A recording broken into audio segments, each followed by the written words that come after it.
I've been asking about it for a very long while and nothing came of it.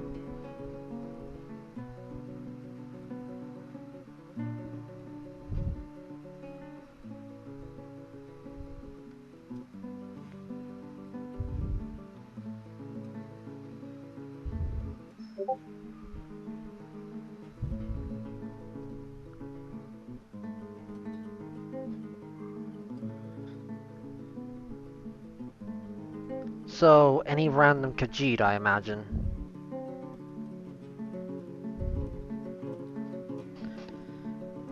Do you have more reference? Because that's a little bit too... The perspective doesn't really give me a lot of details of his face, which is what I need right now. Apologies I took too long, but you didn't really send me any ideas, so I had to wait until I get confirmation of what you wanted.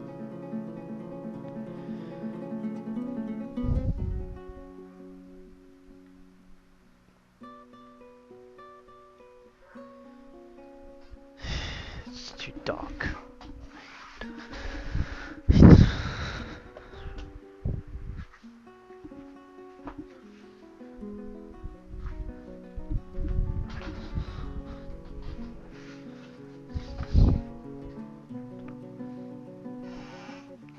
Dear gods.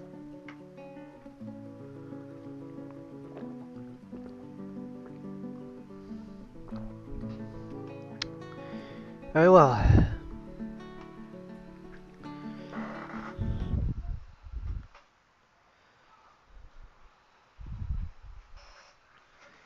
Hello, VO.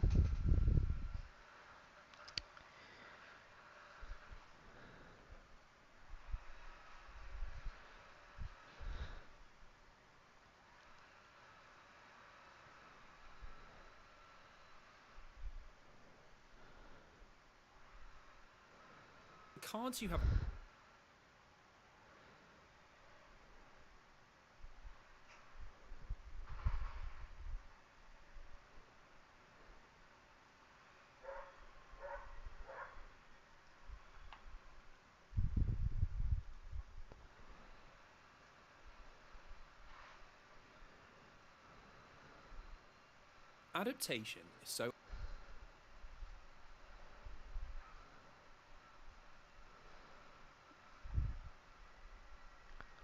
Adaptation is so often a tricky business. Whether it's films, television, video games, or novelization, you're inherently taking someone else's creation and morphing it to suit a new medium. A process that can cause even the most well-meaning to end up further from the source than intended.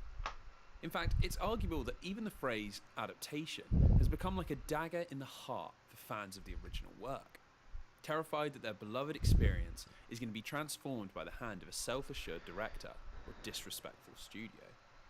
We lay awake at night hoping that that next adaptation is going to be The Shining or Shawshank Redemption, and that we'll be spared another Golden Compass or The Dark Tower.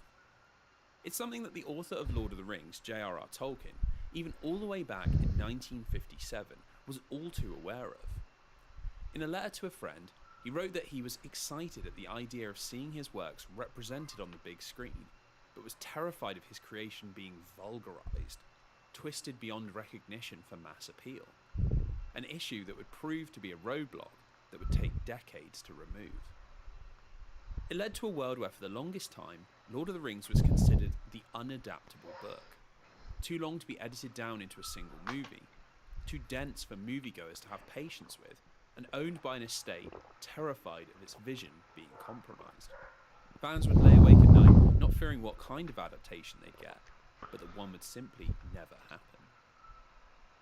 What Tolkien could have never foreseen was the rise of the video game industry, a new upstart medium providing experiences like people had never had before, with a ravenous appetite for material to adapt onto consoles and computers.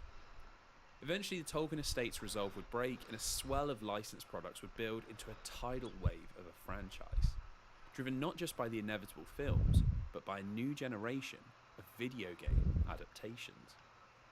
It would prove to be a legacy that spanned over 30 years, multiple publishers and developers, all manner of styles and a standard of quality that ranges from genre-defining to outrageously poor. A catalogue of games so disparate and varied that it's often hardly recognised as a single franchise. But it's the subject matter for this retrospective, the most difficult kind of adaptation of the unadaptable books. A history of how one man's vision of fantasy mythology grew into the most influential franchise in history, and how the video game industry swallowed it whole. This is a comprehensive history of the Lord of the Rings video games, and to paraphrase a famous Hello, great Vio. wizard, How's it going? there's no knowing where we might be swept off to. How was your day? Before we start, a few housekeeping rules about what to expect. Firstly, this retrospective will be extensively spoiling every single game covered, along with the complete stories of both Lord of the Rings and The Hobbit, in both film and novel form, along with minor spoilers for multiple stories from the Silmarillion and the Unfinished Tales. As so many of these games are licensed and thus tell forms of the same story, I'm not going to give character, event, or narrative context to anything related to the books or films, and speak as if you already have some familiarity with the franchise. Well, I'm I still think struggling it's with an interesting anxiety watch as if you usual. don't know your Frodo from your Faramir, as most of the focus is on game design and franchise history, but prior knowledge will be presumed and will help. Secondly, while this video is going to aim to discuss every single video game based on Tolkien's worlds, and tell the story of the franchise throughout the decades, there are a few things to note about the structure. I'm going to focus mainly on console games, which means not every single release will get its own dedicated section of the retrospective. Some will just be covered within the context of another game, with the console games acting as a framework for the video. I'm also not going to be discussing any of the mobile games, as that's simply just not an area of the industry that interests me in the slightest, and I doubt I would have even finished this video if I had to cover them as well. Finally, and rather importantly, this retrospective won't be covering the Lord of the Rings online. While it's a huge part of the Lord of the Rings video game lineage, the simple fact is that it's an enormous MMO, which I'm just simply not able to cover effectively or fairly. The game currently spans 9 paid expansions and a host of large free patches, which are spread over thousands and thousands of hours of content. As someone who would be starting completely fresh with zero experience, I don't really feel like I'd be able to analyse its importance or merits with the time available to me. Due to that, I'll be excluding it from this retrospective and leaving it up to those with more experience with the game to write its place in history.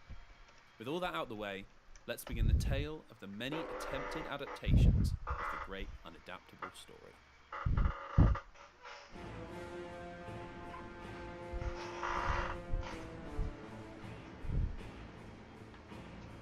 Released in 1937 and 1955 respectively, The Hobbit and Lord of the Rings had brought J.R.R. Tolkien a huge level of personal fame and critical appreciation. But his writing output was never really enough to sustain the lifestyle that he and wife Edith enjoyed in their early retirement out in the suburbs of Birmingham. You see, Tolkien didn't enjoy a lavish lifestyle despite his literary fame, and through a combination of refusing to allow his books to be published in paperback and essentially never working on anything else his publisher could put out to market, he found himself short of cash and unable to pay a pretty major tax bill. It led to a famous deal between himself and a media company called United Artists, where Tolkien sold the film, franchising and merchandise rights for the sum total of £100,000.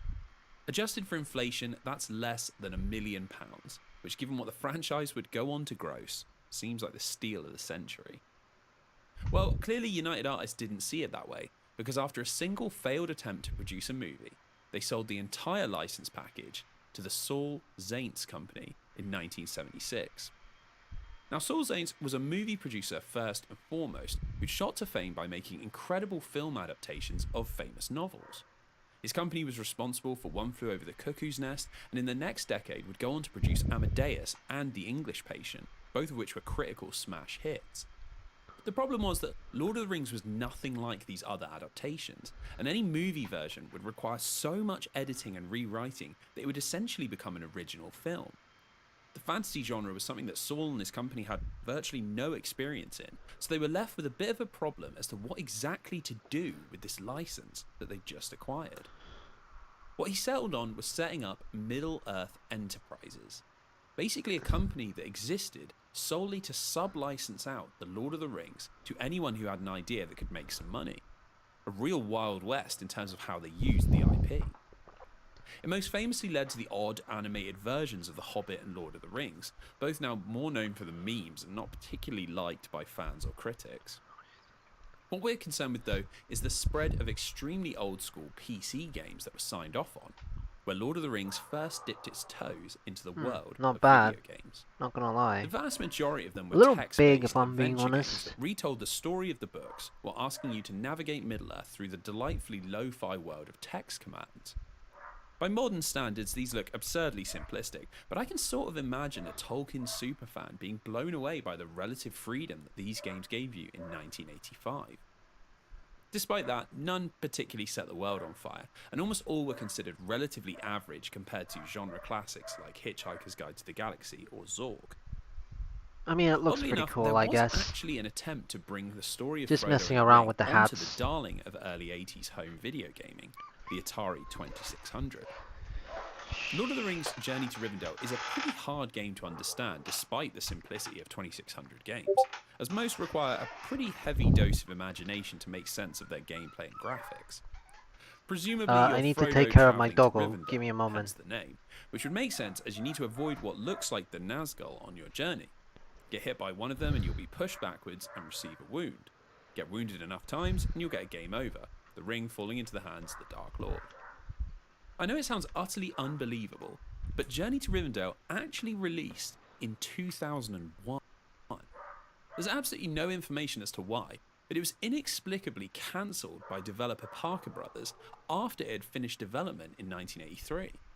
Interviews had been done with magazines, adverts had been paid for, and then it was just simply canned. The only reason we actually know anything about it was because it was anonymously leaked to AtariAge.com, a fan site dedicated to the preservation of Atari games, just a few weeks before the release of Peter Jackson's first movie. Nobody knows why, but I like to think the movie finally jolted someone's memory and reminded them that they had this hidden treasure stashed away on a floppy disk somewhere. What that odd origin story means is that despite being almost as old as the novels themselves,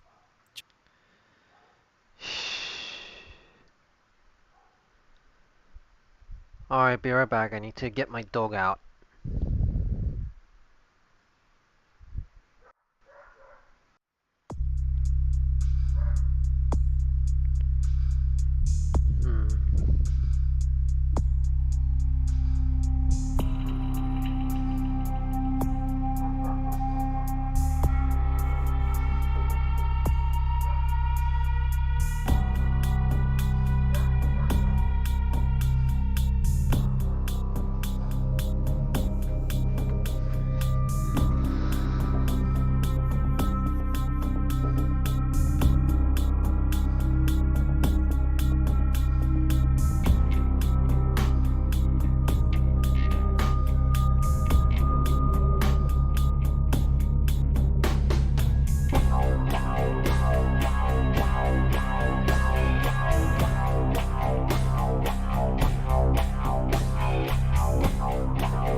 Alright, I'm back.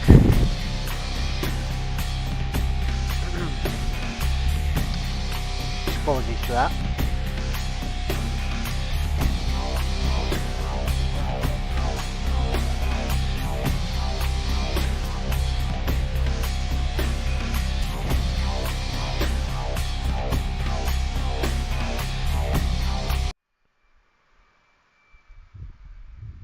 Journey to Rivendell is not actually the first Lord of the Rings console game.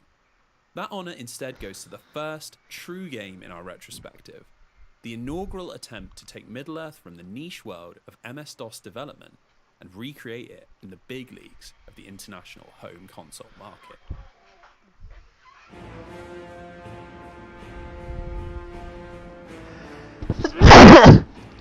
Oh god, that was quite the In sneeze. 1993, the Lord of the Rings video game license was held by none other than Interplay Entertainment.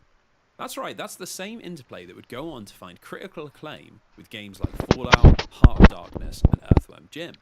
But Hopefully back in the the late mic isn't 80s, they were a broken. dyed-in-the-wall MS-DOS developer, who despite having some success with their Bard's Tale RPG series, wanted to take their fortunes to the next level. It was felt that because they'd made a name for themselves developing lengthy, high fantasy role-playing games, that Lord of the Rings was a perfect fit for Interplay's skill set. So they bought the license from Middle-earth Enterprises and got straight to work.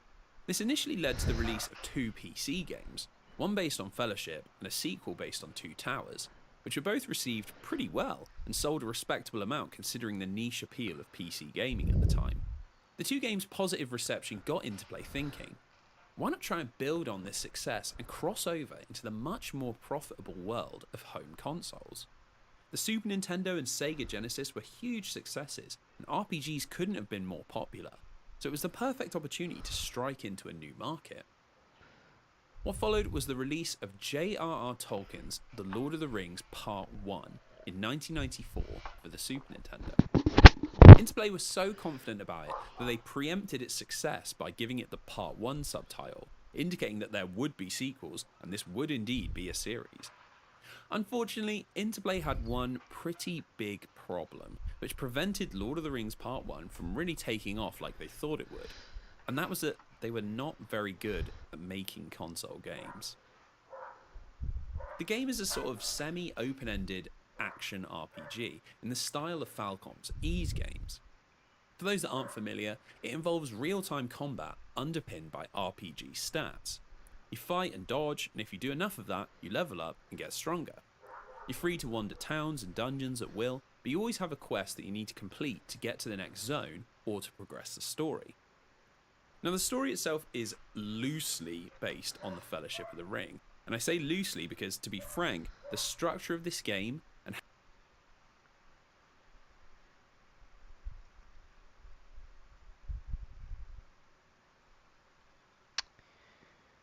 Looks like Chrome crashed.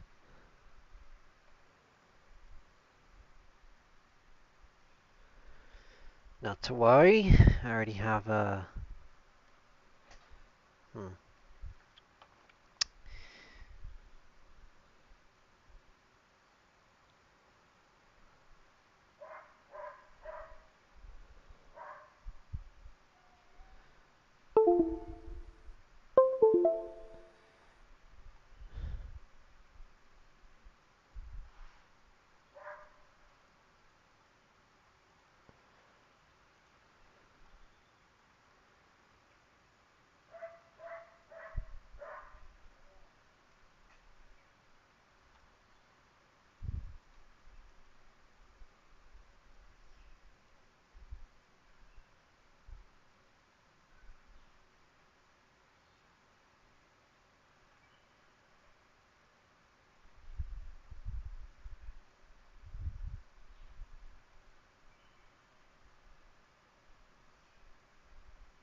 Oh, you actually drew something, VO.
Sorry if I haven't showed you this video.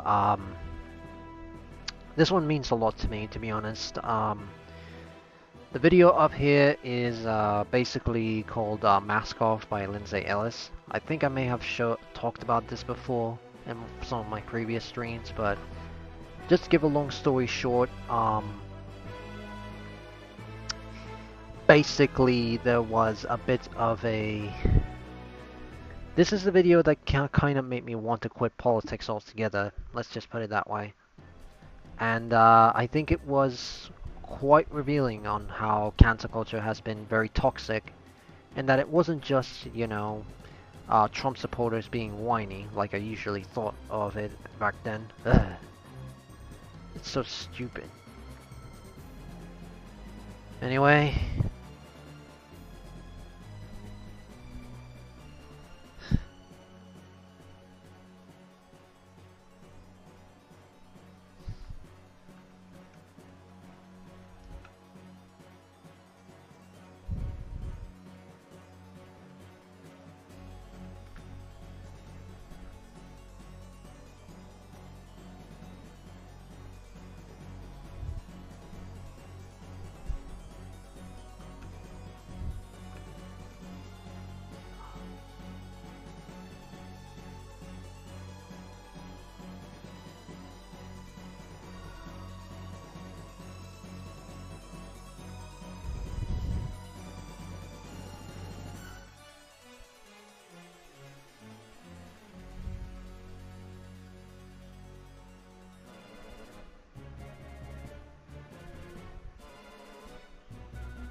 Alright, just a little shout out to a friend of mine. He did actually a few good renders there. His name is Hiro Django, and yeah, thank you so much. I really appreciate it.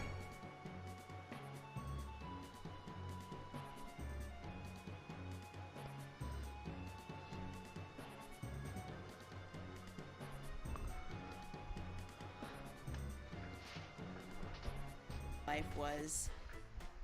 But it would also be reasonable to assume that this is a joke about white privilege, right? That it...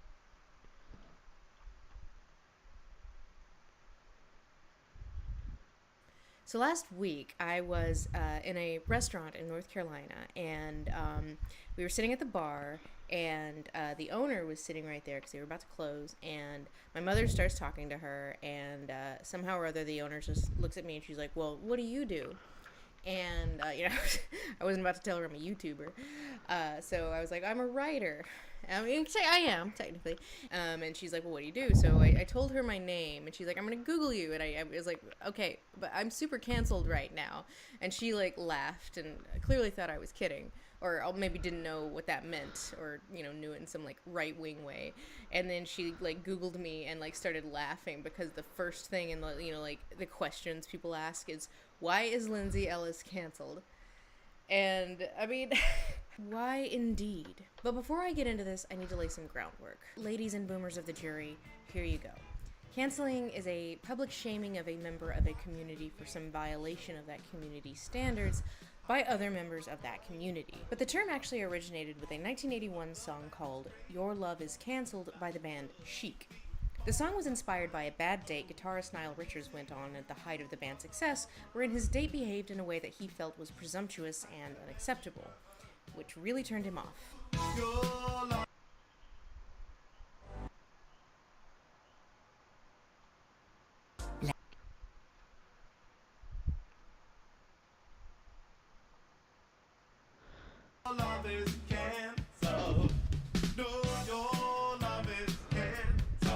So basically it was inspired by this idea, any potential future we might have had, any potential love that might have developed, canceled. The song was not a hit at the time, but it stuck around, and over the decades the term, as used in the song, started appearing in other pieces of art and music, including in songs by rappers like 50 Cent and Lil Wayne, until eventually gaining popularity in the vernacular of Black Twitter. In this original vernacular use, declaring someone or something canceled was not really an attempt to instigate a boycott or hold someone to account, but more of a personal decision, not unlike Chic's original song, canceling them in the television of your mind.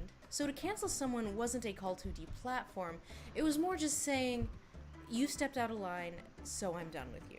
Like when the city of New York canceled Mayor de Blasio for eating pizza with a fork and knife. Which, to be fair, is the only reason to criticize the man. The connotation of this term with callouts and deplatforming didn't happen until a few years ago, as Me Too began and callouts did lead to some powerful people actually losing things. According to Washington Post writer Clyde McGrady, as callouts led to greater consequences, some people became nervous about how social media had changed power dynamics in the court of public opinion. Cancel culture was the diagnosis, and the term became a catch-all defense for those trying to evade public criticism of any kind. Oh, crud. But now, cancel is just another word that white people have taken and run into the ground. So like woke before it, it has gone from AAVE vernacular to right-wing grievance buzzword, which is... Just to be clear, that's not a right-wing grievance buzzword. Cancel culture was never a right-wing grievance buzzword. That's a lie.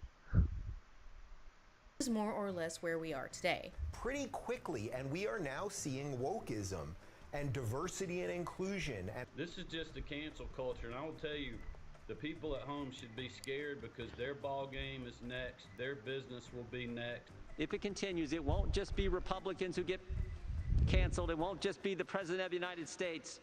Yeah, they have a point. I mean, I may not necessarily like the people up there. I may not necessarily like Fox News, but they have a point, you know? This isn't just going to be right-wingers getting scapegoated. It's going to be everyone, and really, I guess the best way to do something about this, it would be to just simply be forgiving, right? I know Christians just like to obsess over this idea of forgiveness, but not gonna lie, they do have a point. I think we should always be forgiving, even if it may seem a little stupid sometimes. So, you know, next time someone actually does something stupid, just try and be as forgiving, you know. Give them a second chance. Even the worst people can have second chances. It's just about learning your lesson, you know? Anyway, I'm gonna continue the video. The cancel culture will come for us all. So I have a lot that I want to unpack here, because I've True. had a bit of an ordeal that led to me realizing that I was bad for Twitter and Twitter was bad for me, and so I deleted my account. And for some dumb fucking reason, the fact that I deleted my Twitter account not only made actual news, my name was trending for several days. Is this another video about canceling? Or worse, the dreaded apology video? Do these people not realize I'm not a real celebrity? I'm the number 21,000th-ish most subscribed channel on YouTube. And I've published all of one book that only reached number 7 on the New York Times list. But it did hit the New York Times list. So we'll get into why in a minute, but I'm neither going to go full Andrew Cuomo, pew pew, I'm being canceled by multiple credible allegations. You're never going to be president, Andy. Or full crying apology video. Though those do seem to be good for business. And I just ask that you press pause for a moment and even just for 10 seconds, just cover this in prayer, because there is so much healing that needs to take place. Some of the time. No, sir. I've decided to do the one thing Americans should never do, and vote third party. It's been a long time since we've done a list, hasn't it? So, here we go. List. Part 1. Twitter is garbage. In the halcyon days of the early 2010s, Justine Sacco was a PR executive who traveled often for work, and not having many Twitter followers herself, often tweeted pitty little nothings, which on the morning of December 20th, 2013, as she was boarding a flight at Heathrow for a work trip, included this tweet: "Going to Africa. Hope I don't get AIDS. Just kidding. I'm white."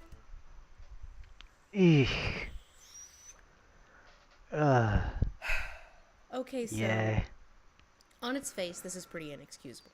It didn't take long for the tweet to catch the eye of Sam Biddle, then an editor at Gawker Media, who signal boosted it with a comment, "And now a funny holiday joke from IAC's new PR boss." The flight from Heathrow to Cape Okay, this is where it gets a little creepy, just so you know. So, chat, just pay close attention to that. I'm gonna continue drawing along the way. Town was 11 hours, and in that 11 hours, attention to this tweet spread like wildfire.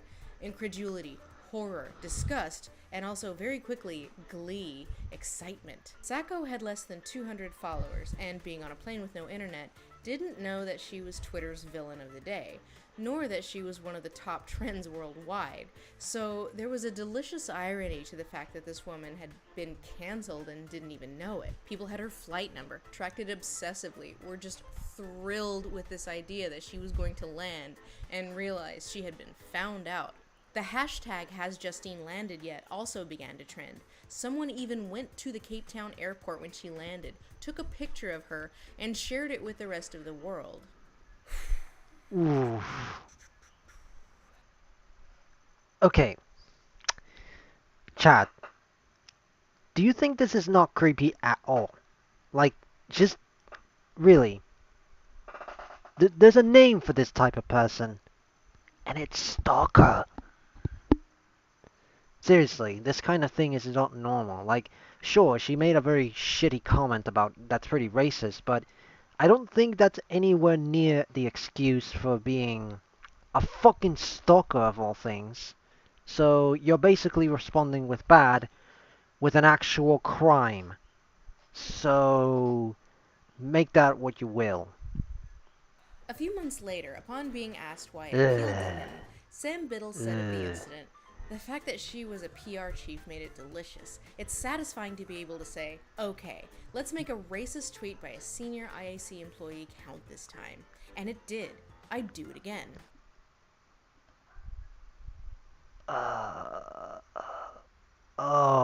If only my face rig could capture the amount of disgust I feel right now. It's like, let me see if I can fix it by calibrating.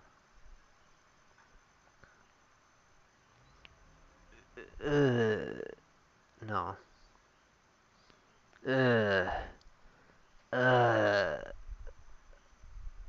Almost there.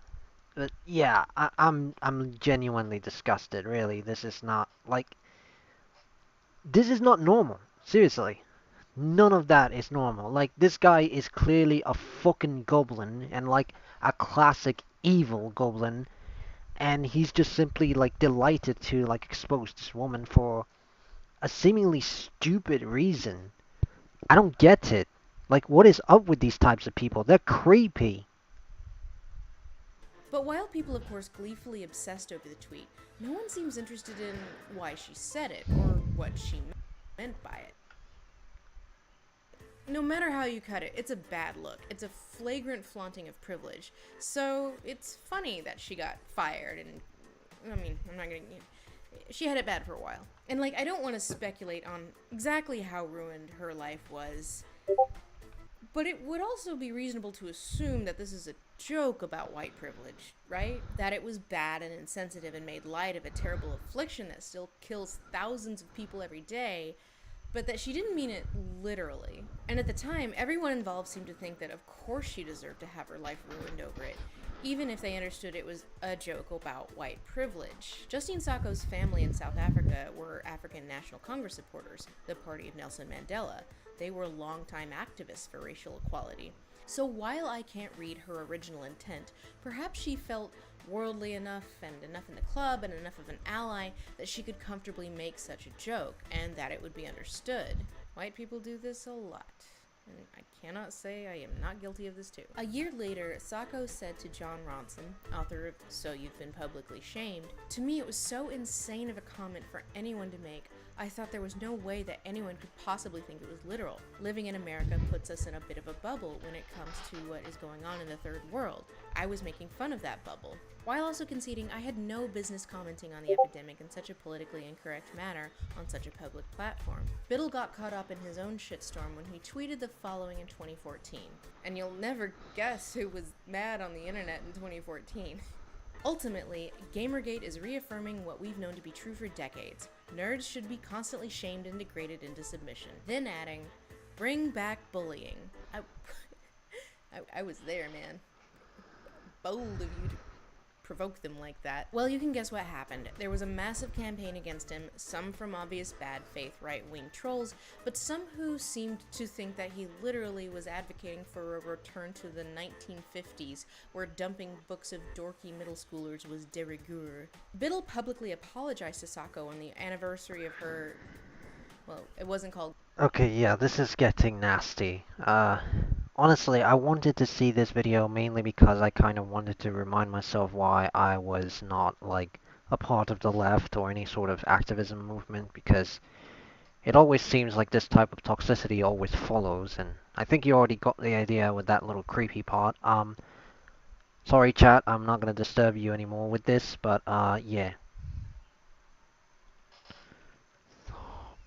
There we go. Very well, suppose that would do the trick.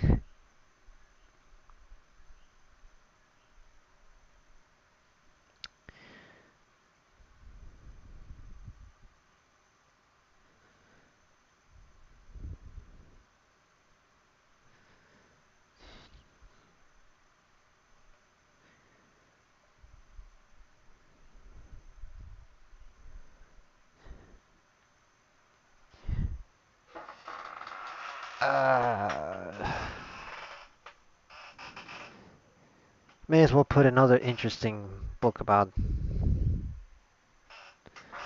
In my 6th grade English class, every Friday was free reading day. Didn't matter what you read, you just needed to spend the hour visibly looking at one of the books off of the teacher's bookshelf. There was a huge lineup of pre-approved titles for middle schoolers, mostly the staples, your Mark Twains, your Gary Paulsons, your Babysitters, your Boxcar Kids. 11-year-old me couldn't care less. Rifling through the selection of pre-approved titles, I finally found something that actually looked cool. It was a series of yellowed books that smelled like nostalgia and quickly became one of my childhood obsessions. Joe Deaver's Lone Wolf Adventures. I already know what you're thinking, Austin.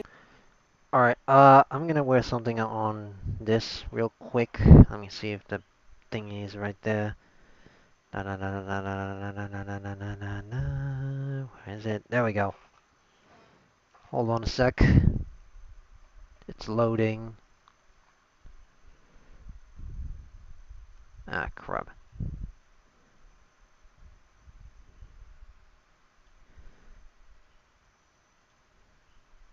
There we go. I think it would be best to try and put this right here. Then a little bit to the front. Ah, crap. Doggo. There we go. Rotation, y'all. There we go. Ain't that cute? Well, I mean, I don't know if it's June 5th already. My birthday's on June 5th. It's still 7:55 p.m. over where I live, but I'm not sure if it hasn't already been a day. So I guess it's still my birthday, at least in some other time zones, but yeah. Birthday's tomorrow.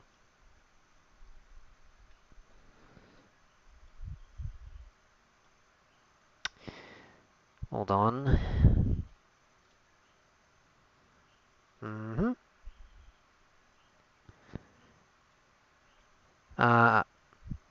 Turning 26 right now. Still a little bit in my mid-20s, but it definitely was a scary realization because I'm nearly in my 30s, and I'm still living with my mum, and I really need to start, you know, finding plans to move to another house. Oh, great, there's a bit of a green screen effect.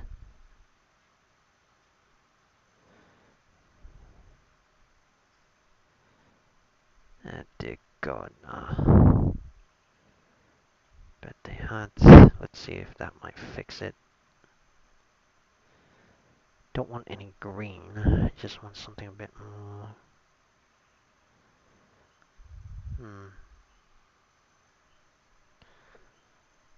Not entirely sure if that's a good idea. All these colors seem pretty unnatural.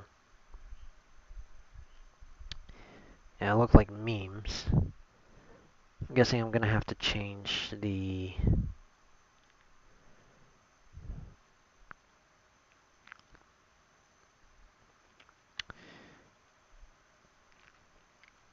Probably gonna have to go for green screen, blue screen. No.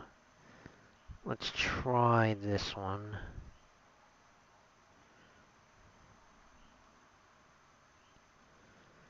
Crud. I don't think that's gonna work. Yeah, the birthday hat seems to be kinda... Yeah. Apologies for that. Let me just get myself... Get my tiny... Ah, dear God. What have I done?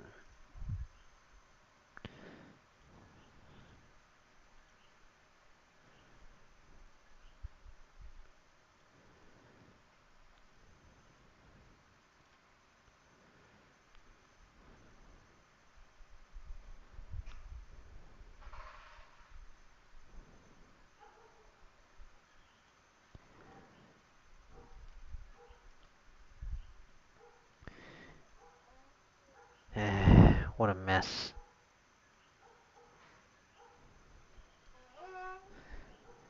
Let's say I fell off my chair. There we go. Oh, for the love of... Oh.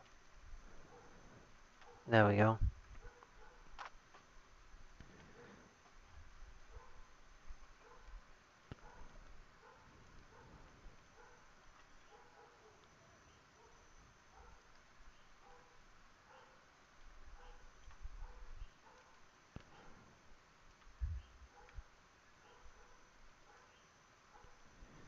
Yes, I'm very small.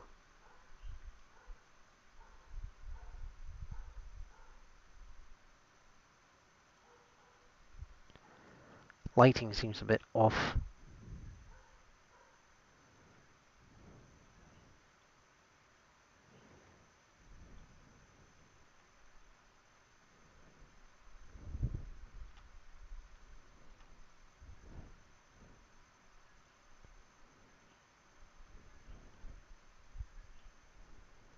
Oh, for the love of...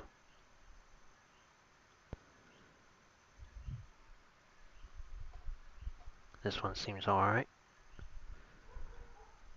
No. No. Let's just go with this one.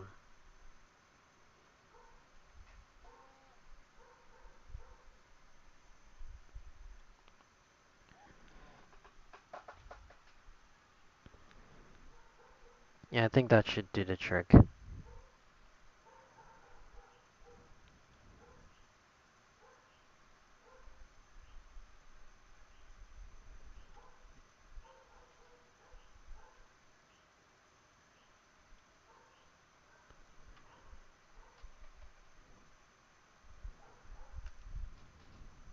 Oh dear God, where am I?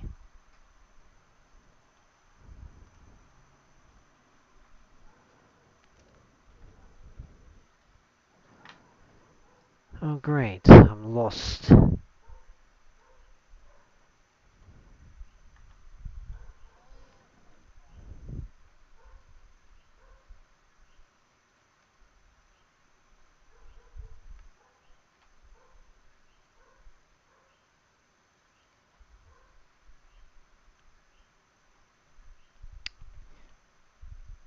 There we go.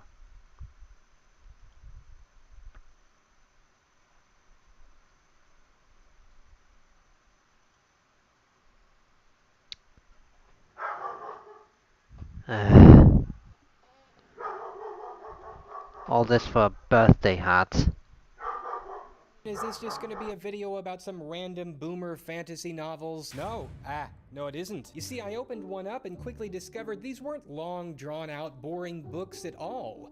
These were games. Now, you're probably already aware of the choose-your-own-adventure books of the 80s, in which you, the reader, are the protagonist, making choices that alter the ending. The books included branching story paths, where you would come to a fork in the road and turn to a particular number entry to move the plot forward. The Lone Wolf Adventures had this mechanic too, but these books had something else. A fully fledged role-playing game system, complete with stats, inventory, combat, and even special skills and abilities, and you kept track of all of it with this. In the front was something I'd never seen in a book before, a character sheet where I was instructed to select traits, weapons, equipment, and given a map and a blank notes page to keep track of important information that I might receive on my journey. And if I was lucky enough to survive the adventure in book 1, I could transfer my character to the next book and level up with bigger and better skills. In the back of the book was a random number chart that functioned essentially as a 10-sided die. Players would close their eyes, drop their pencil on a number, and use that to determine key factors, whether their special abilities worked during a particular challenge, whether they won a round of combat, whether the bottle they drank from contained fresh water or a witch's poison. Each read-through would be unique to the person playing. I launched into the first book and was completely hooked. I showed my friends, and before long, Friday became free gaming day.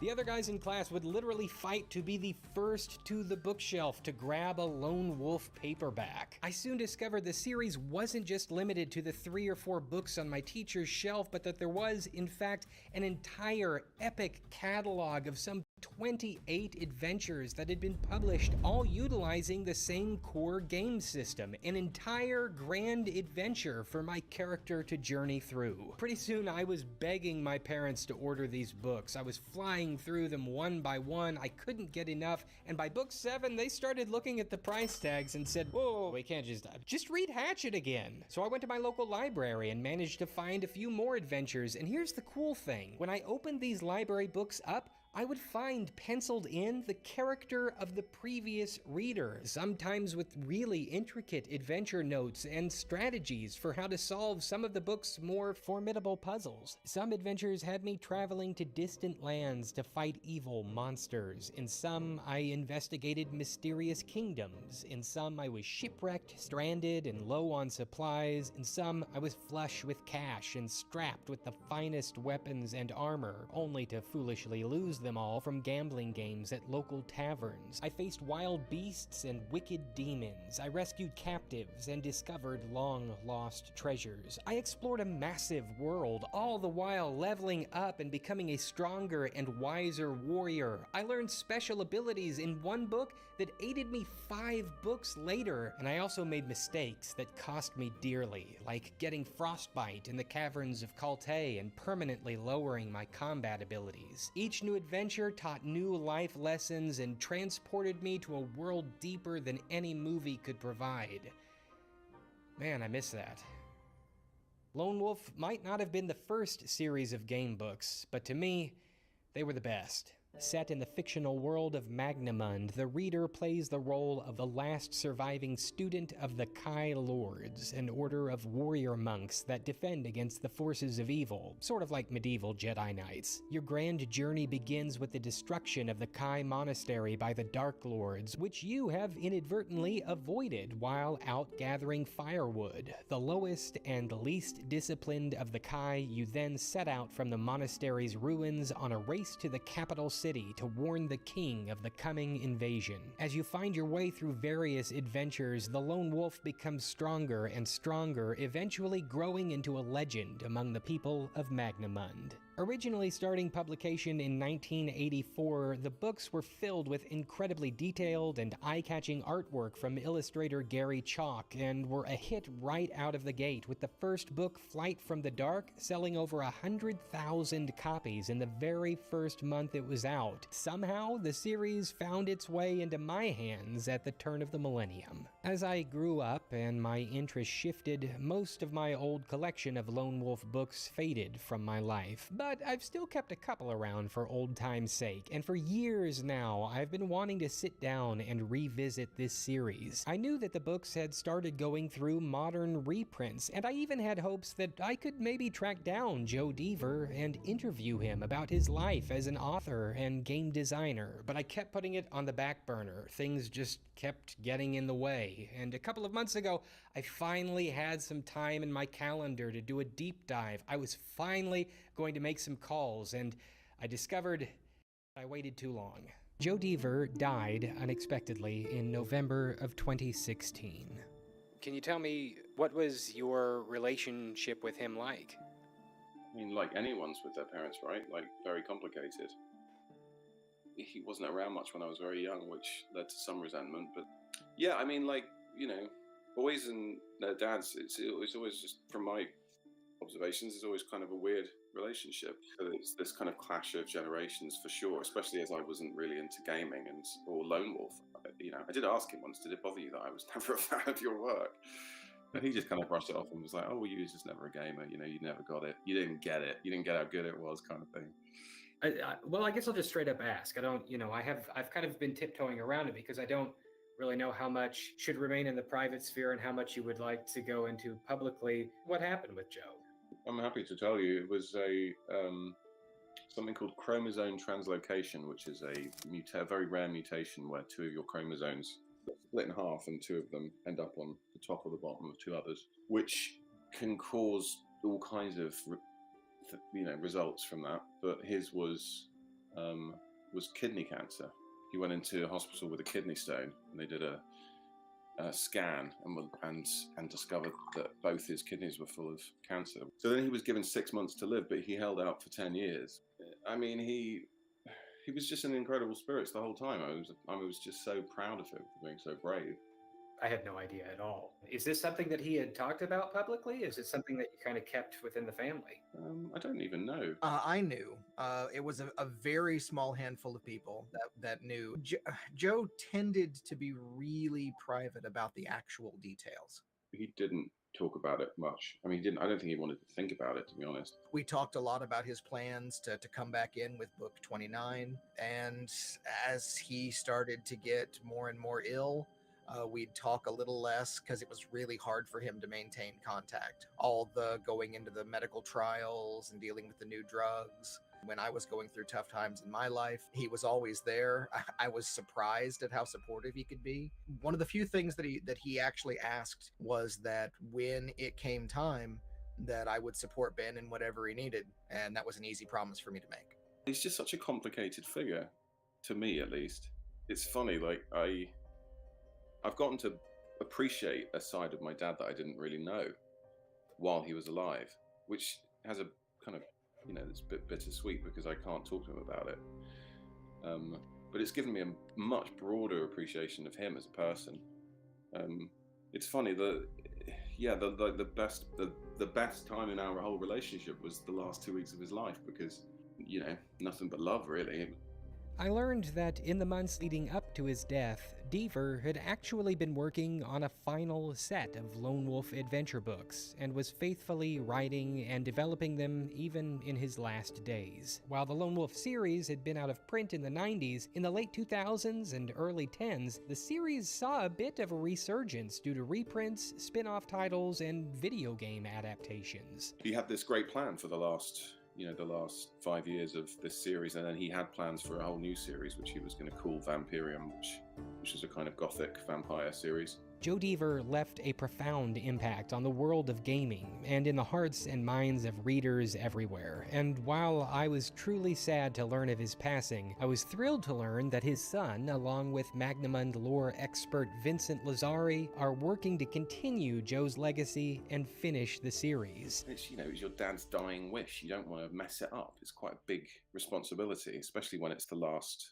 few books of a series that's been going for nearly 40 years. Last June, they announced their intentions to reprint the entire Lone Wolf series as a definitive edition, rolling out monthly beginning in 2021, including Joe's now complete. Oh dear God, I can't believe I was actually muted all the time. Right, welcome chat. We got a few new visitors from Twitch. Welcome. I'm just simply doing a bit of a drawing for a friend of mine called Nico. I'm nearly finished, so I'm just gonna send it over right away in a few seconds. Feel free to donate. I'll work on it right away, and we should get going. But for now, I'm just gonna be drawing the little cute dwarf girl.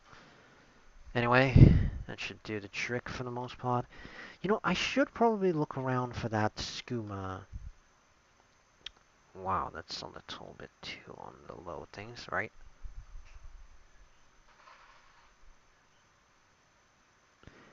Very well, let's get going. I wonder how the skooma bottle looks like. Skooma. Yeah, I mean, Skyrim really gave it the iconic look, which is like a purple bottle with a little label that's like all raggedy and whatever. Skooma. Yeah, it's exactly what I expected. It's a very strange drink.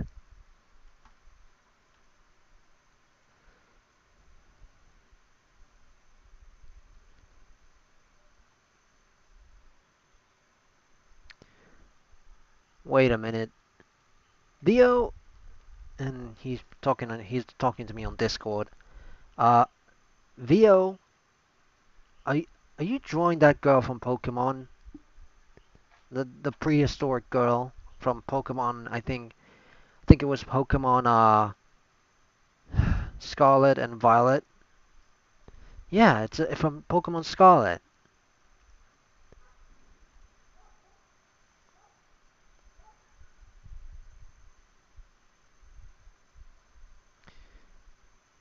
Anyway, I think that should be it for the most part. Let me just try and draw it exactly how I imagined it. So yeah, it's like a little raggedy rag. Raggedy rag, raggedy rag. I may want to make sure that it's a little more circular. There we go. And of course we have a little diamond right there. Maybe just give it a few shinings, and that should be it. Nice. Oh, right, I forgot about this thing. Well, maybe it would be cool if it were here. Yeah, like that. Nice. Very well. I hope he got his money's worth.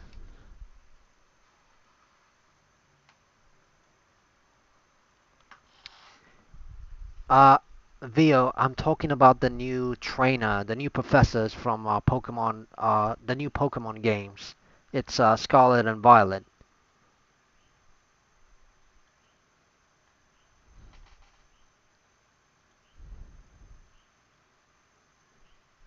Dear gods. Completed last books with the final brand new adventure Light of the Kai. Wait, I'm lagging a bit. Please don't crash.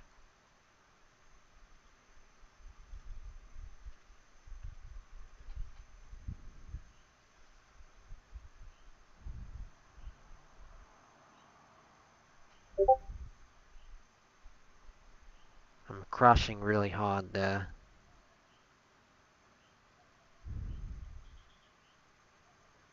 Oh, for the love of... There we go. finally stop crashing.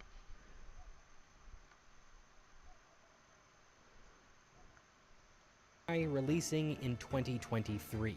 The definitive edition, one of the reasons why it's incredibly important, we didn't get the real books. The 20 books that we got were abridged versions. Some of them we didn't get 50 different sections.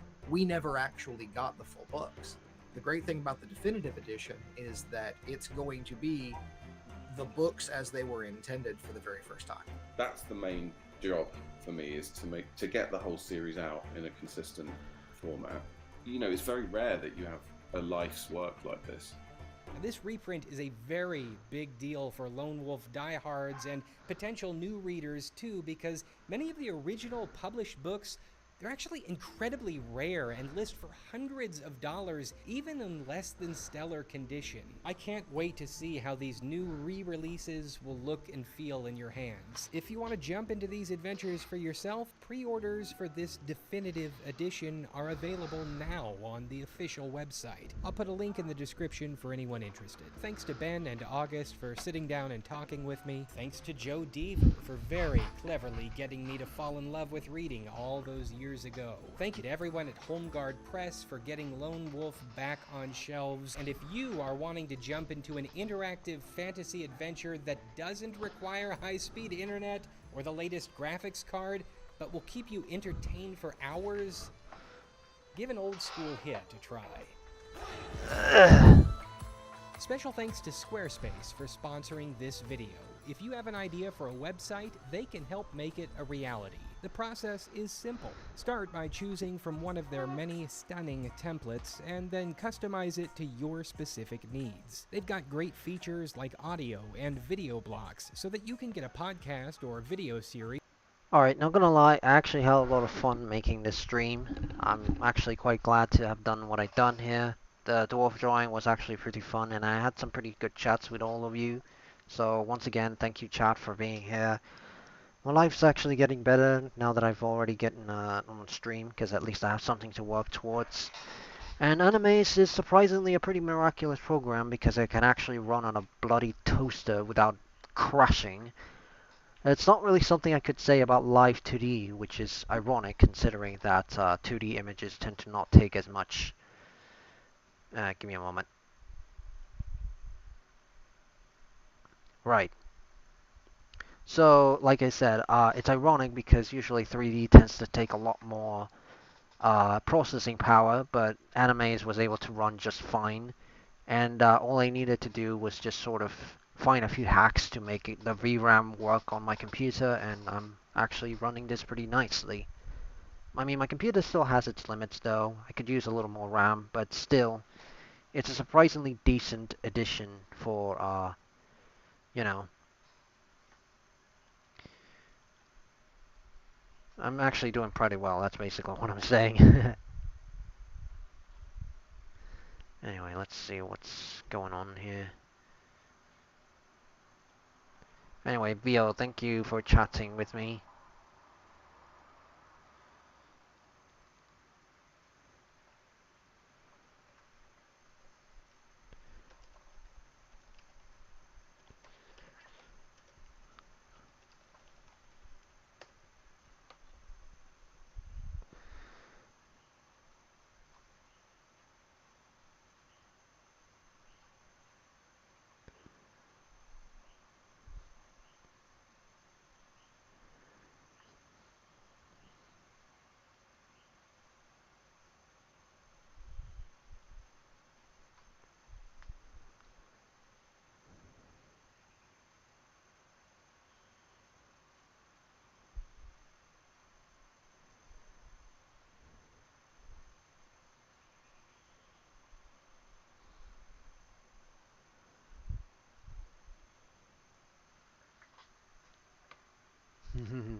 Yeah, I usually appreciate a very chatty sort of, you know, a chatty chat basically.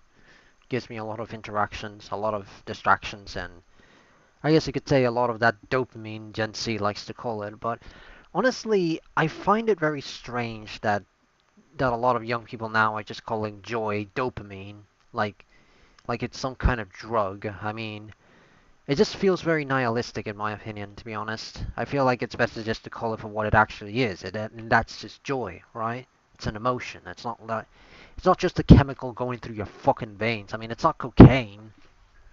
Joy isn't cocaine. I mean, come on.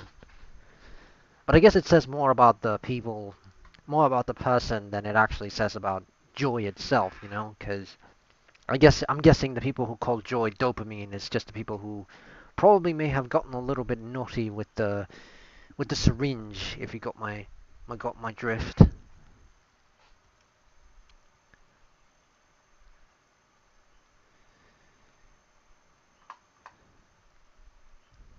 You know, naughty with the syringe.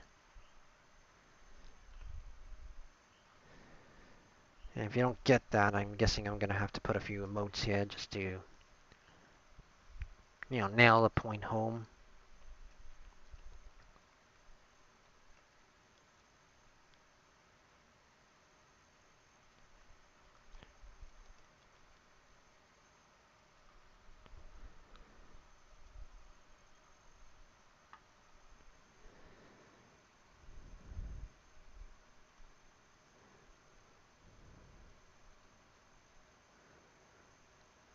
Where's that emote?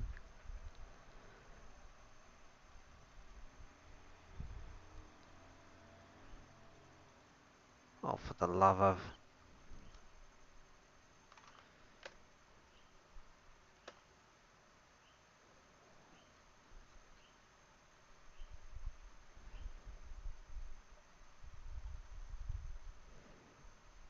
There you go.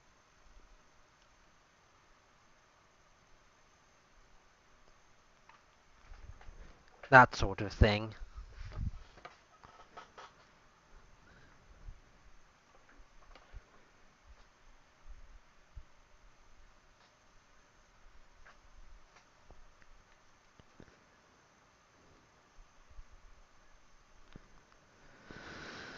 Hmm.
This video is sponsored by Squarespace.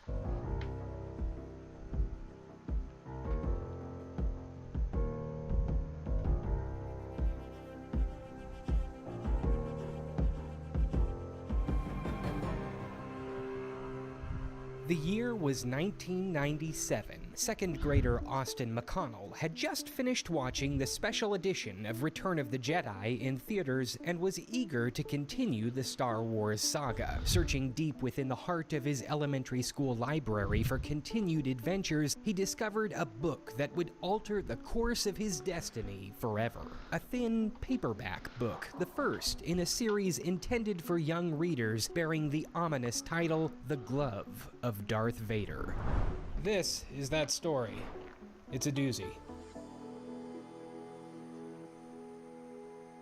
Mere months after the fateful events of Return of the Jedi, the Galactic Empire has disbanded, and former Imperial warlords have begun fighting for power amongst themselves, each faction controlled by different interests, with no one quite sure who will end up on top to seize total control of the Empire's remnants. All of this infighting soon comes to a halt when a mysterious council called the Prophets of the Dark Side broadcast a message across the galaxy foretelling that that a new emperor will soon rise. After Palpatine's fiery death, another leader soon comes to command the Empire, and on his right hand he does wear the glove of Darth Vader.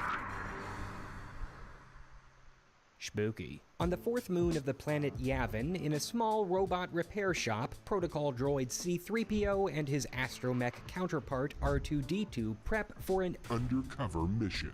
Both droids are being outfitted with disguises, new head covers, and welcome, new new paint chat. jobs in order to blend in on the target planet of Great. Tracking's getting all whacked the up look. again. R2 is like whatever, and Luke Skywalker, our hero, looks on with a big cheesy grin. The trio head to a briefing room in the new Senate Palace, and they walk in to find Mon Mothma, Princess Leia, Han Solo, Lando Calrissian, Admiral Akbar, and Chewie is there too. We learn that the Senate's Planetary Intelligence Network, or SPIN, a secret organization within the new galactic government, has confirmed that a huge number of former Grand Moffs, warlords, stormtroopers, Imperial droids, and enemy officers of the old Empire are convening on Kessel's capital city to sort out what this new prophecy means. A massive database of Imperial officers is uploaded to R2's memory bank. The plan is to drop the two droids down to the planet in a small ship disguised as a meteor. Once on the surface, they're to eavesdrop on the meeting and figure out what the baddies are up to. If they can identify this supposed successor to the Emperor, all the better. After they get the intel, they're to head back to the ship and make a quick getaway. Everyone puts their hands in and says good luck. We get a little side scene of Han and Leia loving.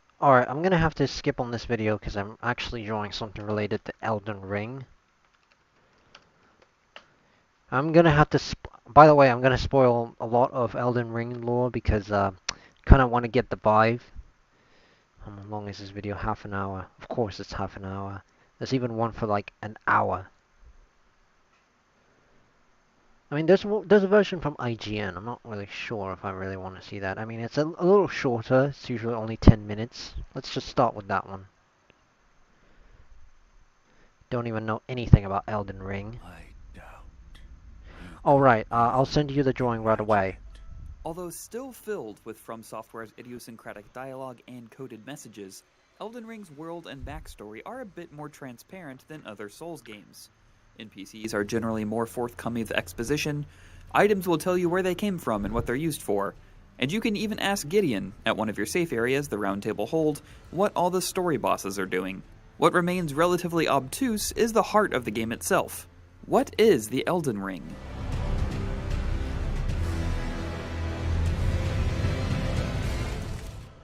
Keep in mind, this explanation won't be exhaustive. It's simply intended to give you more insight into Elden Ring's setting, characters, and the reason you want to keep beating your head against Margit until you just go ahead and uninstall already. These are all things you can discover within the first several hours of the game, up until the events immediately after defeating Godric, the first demigod. But seeing as this is an open world game with very little restrictions, the time it takes for this context to come together might be radically different depending on how you play. So consider this your spoiler warning for roughly the first dozen hours or so. Alright,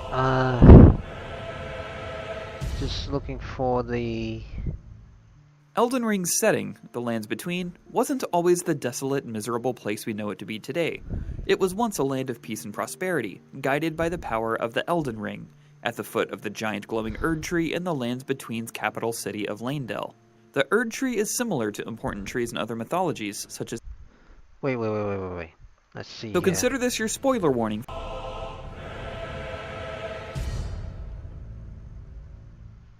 Elden Ring's setting, the Lands Between, wasn't always the desolate, miserable place we know it to be today.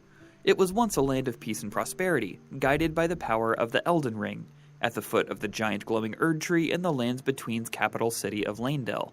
The Erd Tree is similar to important trees in other mythologies, such as Yggdrasil, the tree of life most commonly seen in Norse mythology, and series such as God of War, Dragon Quest, and Secret of Mana. And while the Erd Tree is almost always visible in-game as a guide marker of your final destination, many of the items in the game are remnants of that tree. Warming stones are fragments of ruin blessed with an incantation that mimic the warmth of the Erd Tree. Golden seeds flew from the Erd Tree when the Elden Ring was shattered. Most everything you come across in Elden Ring, the eponymous ring included, have their roots in the Erd Tree. The fallen leaves tell a story, the opening cinematic tells us, and that story begins with the fall of the lands between after the shattering of the Elden Ring. The Elden Ring itself was seen as anchor of all lands, giver of grace, wellspring of all joy. The first ever reveal trailer describes it as that which commanded the stars, giving life its fullest brilliance. It was watched over by a group known as the Golden Order, who followed a religion or belief called the Greater Will. At some point, this belief either fell away or was polluted, and the shattering of the Elden Ring also shattered the Golden Order, although its vestiges remain. Upon first meeting Melina, the woman who becomes your maiden, a kind of guide and spirit guardian, she remarks that to seek the shards of the Elden Ring is to violate the Golden Order. This is despite the fact that those who follow the Greater Will, namely the Two Fingers, the most aptly named being in any From Software game ever, command that you do so. It indicates a very clear schism between the Golden Order and this belief, the Greater Will, they used to follow. In this first dozen hours or so of the game, we can't quite identify who or what shattered the Elden Ring, as many of the Golden Order that we catch glimpses of have both golden hair and similar scars on their back. But if we take the original cinematic reveal trailer and some cryptic dialogue as canon, it appears that Queen Marika, ruler of Leyndell and the god who oversaw the Elden Ring, was at least there when the shattering took place, even if she's not directly responsible. One of the shards of the ring, known as the Rune of Death, was also stolen. When the Elden Ring was shattered, there was a shattering of a different kind. Those closest to the Erd Tree, Queen Marika's family, the demigods, were either killed or took pieces of the ring for themselves and are now known as shard bearers.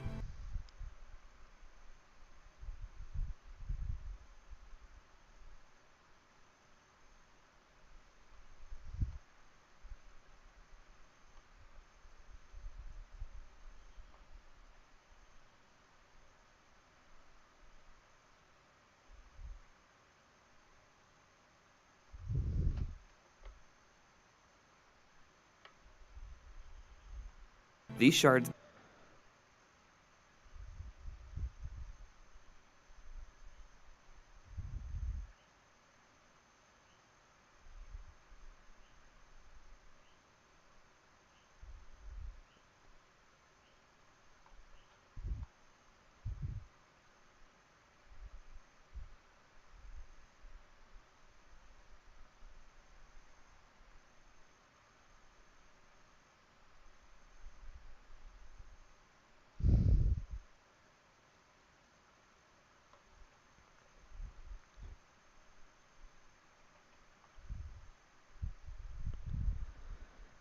Alright, Nico, I'm gonna give you the drawing. Sorry about that.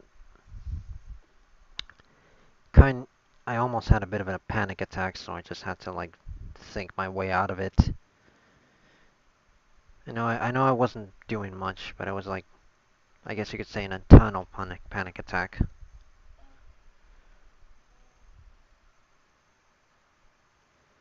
It's like all in the mind as far as I'm concerned. But thankfully I was able to defuse it.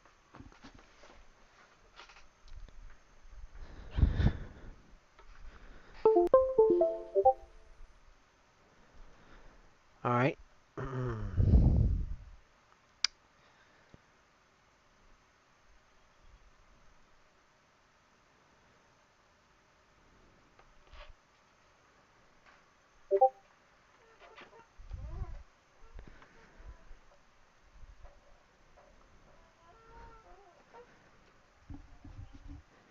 Alright, you're welcome, Nico. Hope you appreciate it. Anyway, back to the Elden Ring. give them great strength, but also warped their minds, leading to an incredible war of attrition that left no victor, and broke the lands between. You can see the remnants of this war early on when exploring Stormvale Castle, as giant holes in the wall and craters in the interior tell stories of weapons of war or magic pounding on the outer perimeter.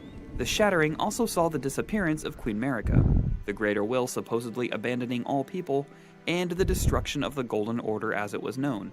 In short, it was devastating. Thrust into this post-war world surrounded by secluded demigod shard-bearers is you, one of the Tarnished. Tarnished are similar to Dark Souls Hollows, but on the spectrum of real dead to very alive, they mostly fall on the latter side. Some special Tarnished are called by grace, Tarnished are similar to Dark Souls Hollows, but on the spectrum of real dead to very alive, they mostly fall on the latter side. Some special Tarnished are called by grace, a power they alone possess to guide them to the ring, to reforge the shards of the Elden Ring, and become the Elden Lord. You are also not the only Tarnished. The several notable ones who have either sought or are in the act of seeking the Elden Ring are mentioned in the opening cutscene. Hoarah, Chieftain of the Badlands, Goldmask, Fia the Deathbed Companion,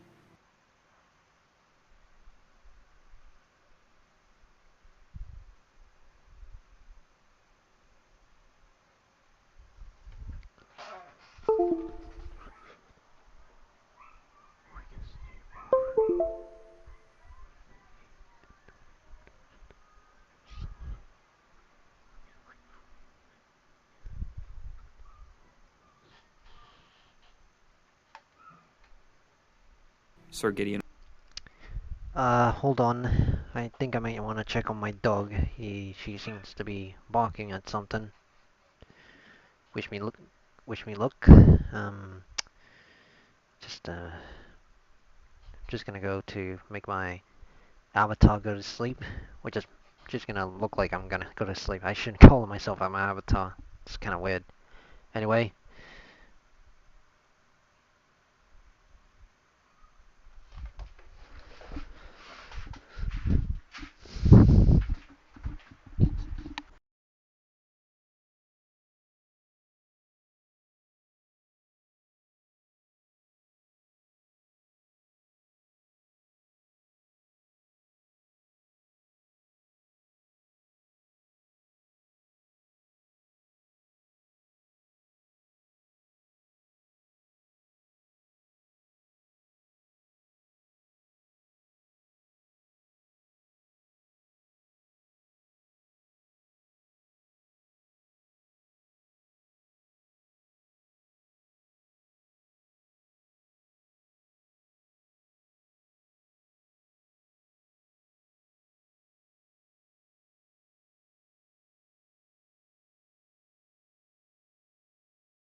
Yeah, I had to turn on my mic, actually.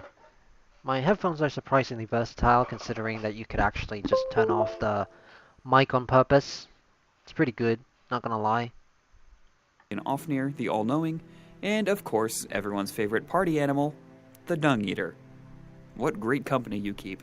These other Tarnished can still be found in the world as you're playing, and have different methods of seeking the ring. But Tarnished of note, that have been found worthy, are all summoned to the Round Table Hold by their maidens. The Round Table Hold is an agreed upon safe zone for the Tarnished, and those who wish to assist them, where no combat is allowed. Melina, agreeing to play the part of maiden for you, gets you an invite to the Round Table Hold, where a few of these Tarnished make their home, including Sir Gideon and Fia, the Deathbed Companion, also known as Fia the Hug Lady. You also meet the Two Fingers in Round Table Hold, which is not a fancy title, it's just literally what they are, real big fingers. They serve the Greater Will, and speak to you through interpretation by the Finger Reader, a kind of translator, as literal fingers seldom have literal mouths. Upon defeating Godric, the first Shardbearer and demigod, but more of a distant cousin to Queen Marika than a full-blooded family member, the Two Fingers give you a task, not only to reforge the Elden Ring and become Elden Lord, but to restore the Golden Order, the group that watches over it. So that's the very quick answer to the question, what is the Elden Ring, in the first dozen hours or so of your adventure. Many more questions will be raised over the course of the game, and some of the history that we thought we knew may not be exactly as it was told to us, but this should serve as a great primer for your goal as you set out to explore the lands between. What other pockets of Elden Ring lore would you like us to dive into? Let us know in the comments below, and while you're here, make sure to check out our Elden Ring review and which starting class is best for you. For everything else gaming, you're already in the right place. IGN.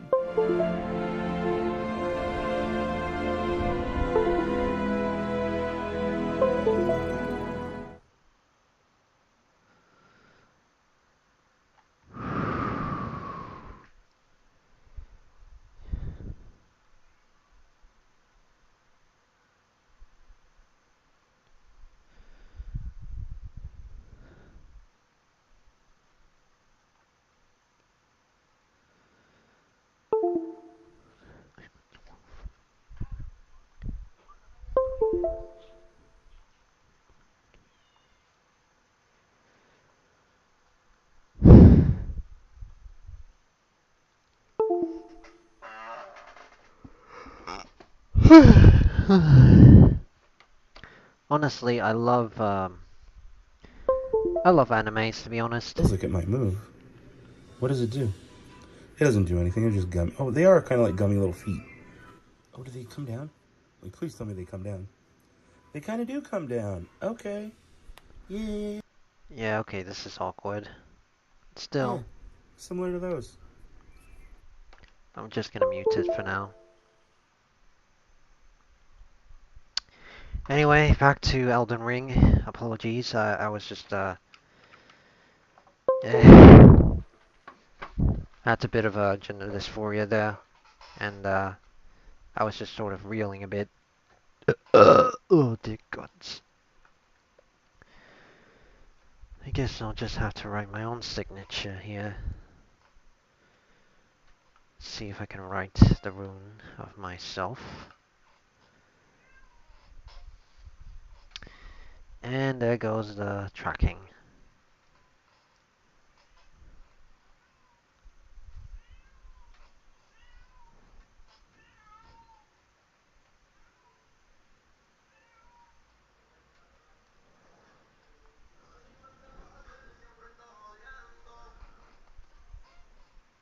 Alright.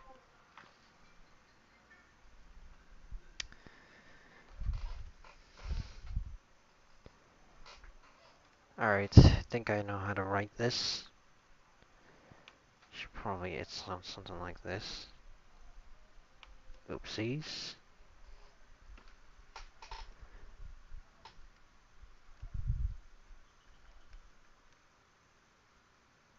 Yeah, I should try and do it closer.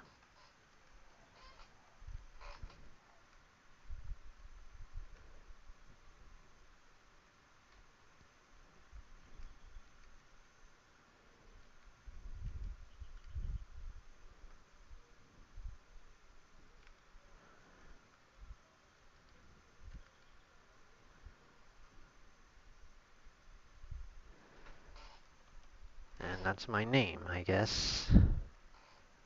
It's a little small, not exactly what I wanted, but let's see if I can write it bigger there. Right. I guess this will be practice. Well, I could also just write God, man. Oh, nice.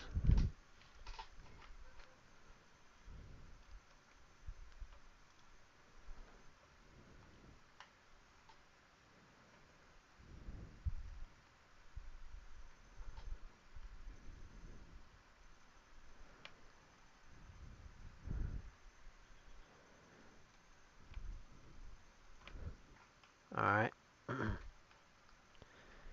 So that would be... Wait, I think I may want to start a little earlier.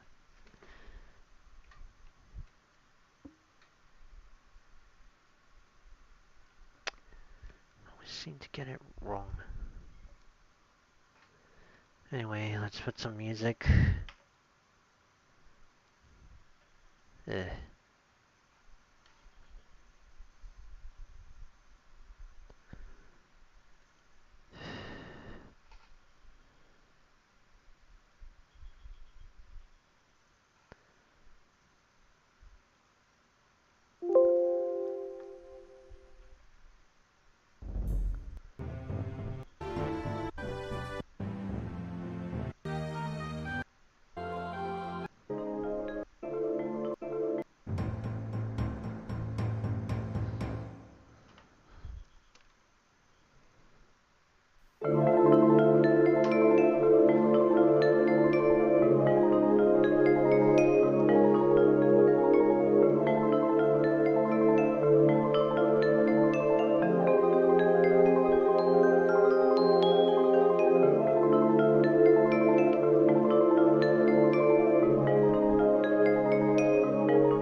It's hard to really draw the... It's like a...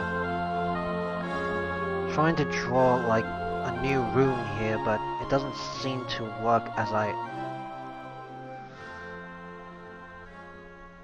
Suppose that would do.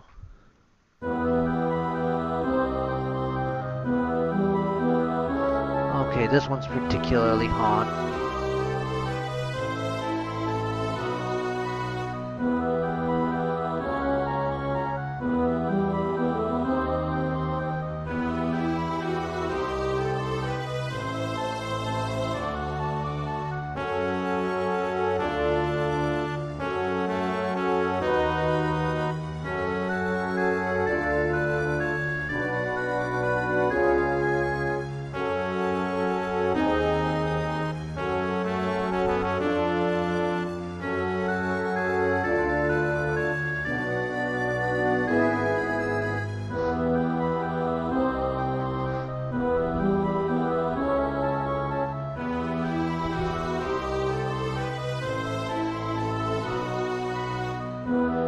Well, yeah, basically, this is basically my...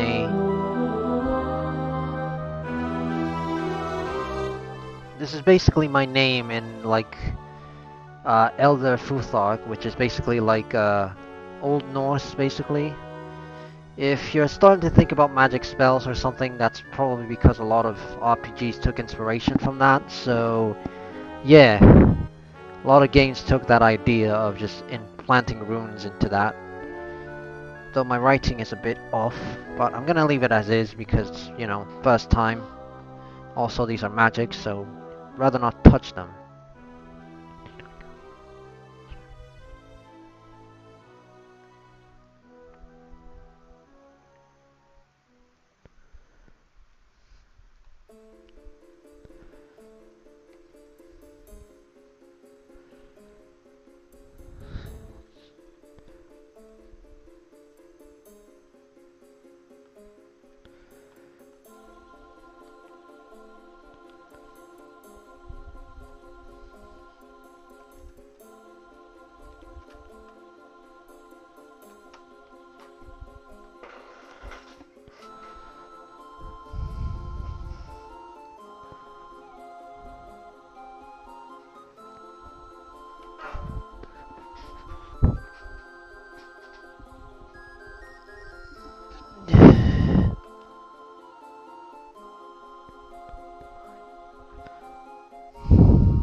Hold on a sec.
I'm back.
Alright, I'm trying to read some runes here. Apparently, they're backwards, so I just need to, like, flip it over here.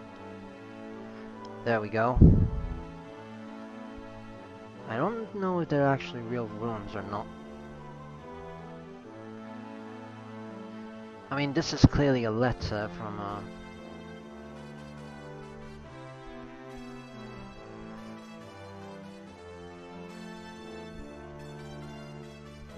not sure if this is the Elder Futhog or not.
By the way, is chat still here?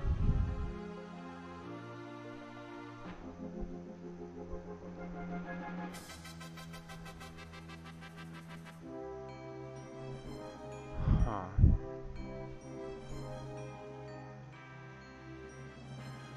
Alright, let's see what we have here.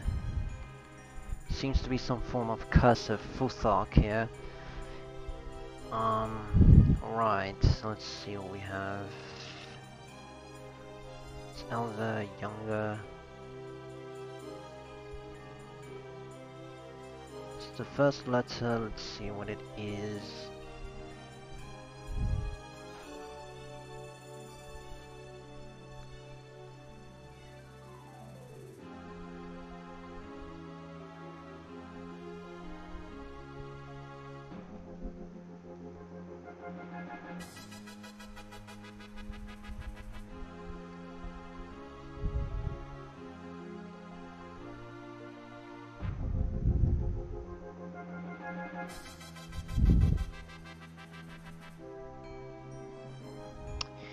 Yeah, I can't quite translate this very well.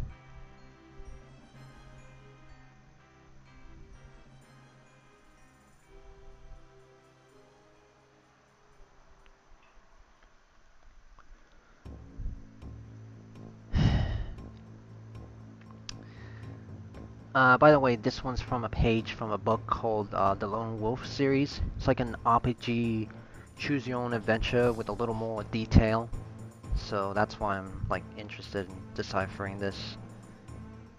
I have no idea what this is. Let's see. So apparently you're holding a paper. Yeah, I mean, I know this letter right here. So I'm gonna guess that...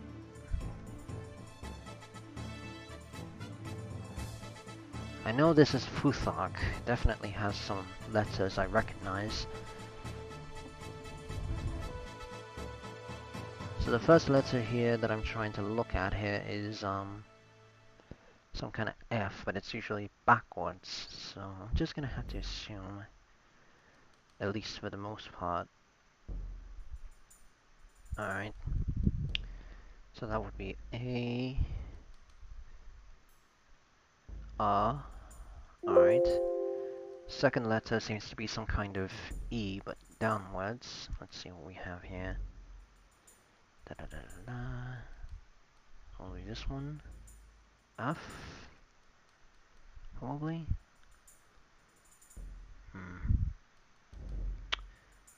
I'm gonna have to just go with that. So we have F. This one's a little easier. So let's, I guess it would be...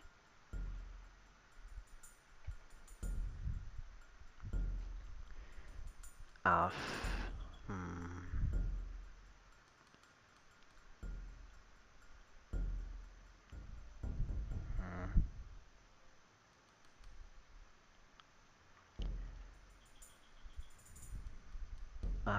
Full. No, that can't be right.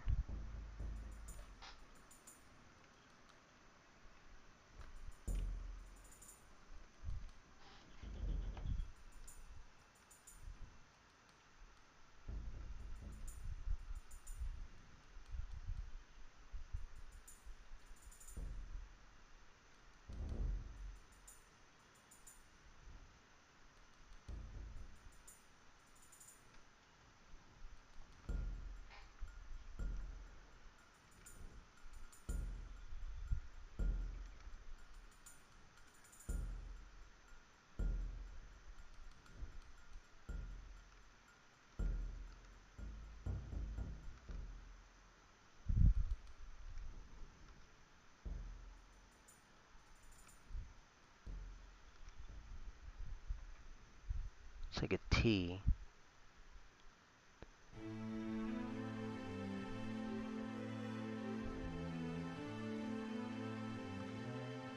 I'm gonna have to go with this one, I guess. Yeah, there's definitely a strange one here. It's like a V.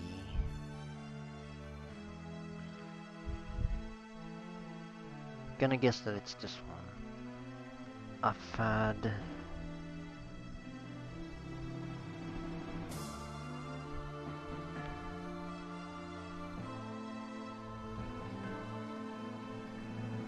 Afadat.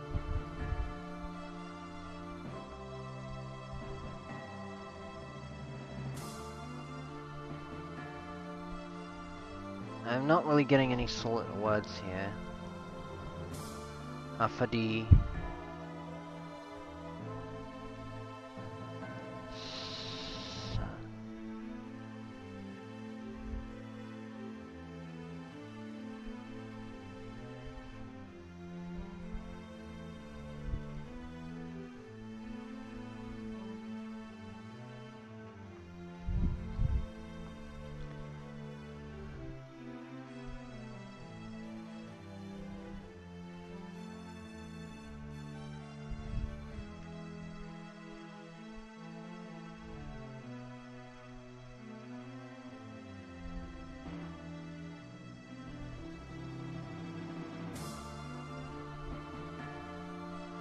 Afadai Sada.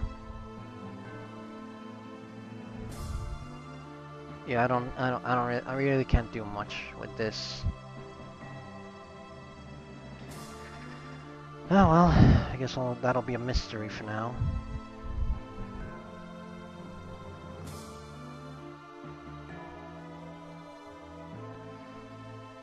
Alright, I'm gonna end the stream right here because I really need to take a rest. But thank you all for joining me on my stream. I'll probably continue this tomorrow, and as well as other drawings.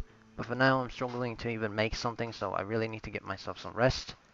So, see ya.